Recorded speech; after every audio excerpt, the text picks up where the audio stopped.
எல்லாருக்கும் என்னோட அன்பான வணக்கங்கள். இன்றைக்கி நான் செஞ்சுருக்கிற இந்த ரெசிபி வந்து ஒரு ஹெல்த்தியான தோசை, புரோட்டீன் தோசை. இதை வந்து காலையிலையும் சாப்பிடலாம். இது என்னுடைய மதிய சாப்பாட்டுக்கும் நான் எடுத்துக்கொள்கிறது வழக்கம். இதை நான் சாம்பாரோடையும் சட்னியோடையும் சாப்பிட போகிறேன். இது எப்படி செஞ்சேன் நான் என்று சொல்லி நான் அடுத்த வீடியோவில் சொல்கிறேன். இதில் வந்து எல்லாம் சம அளவுக்கு எடுத்திருக்கிறேன். இது வந்து கவுப்பி, குரக்கன், பயறு, இது கொள்ளு, இது வந்து அரிசியும் உளுந்தும் சம அளவு அதே அளவுக்கு எடுத்திருக்கிறேன். இது வந்து கடலை.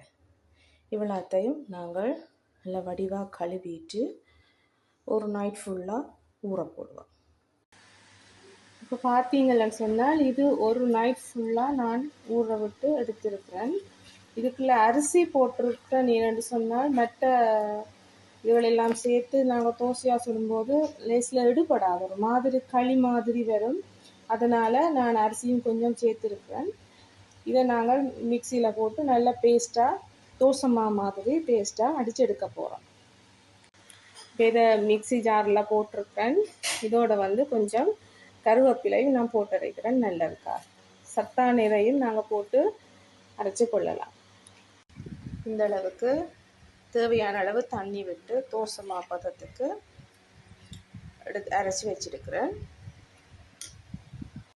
இந்த அரைச்ச மாவில் கொஞ்சம் எடுத்திருக்கிறேன். இது புளிக்க வைக்க தேவையில்லை. இதுக்குள்ள கொஞ்சம் உப்பு சேர்த்துட்டு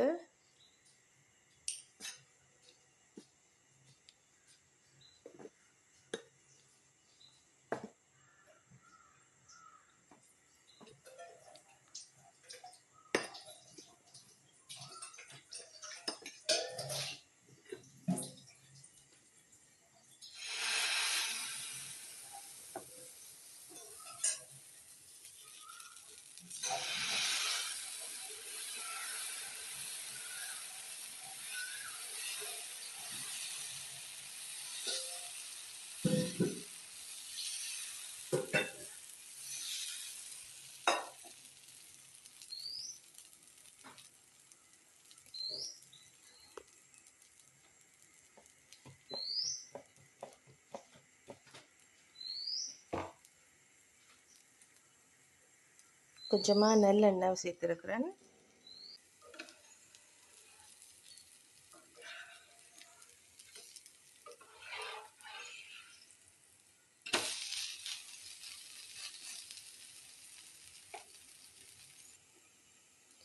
ரைட், அவ்வளவுதான். ரெண்டு பக்கமும் போட்டு எடுத்து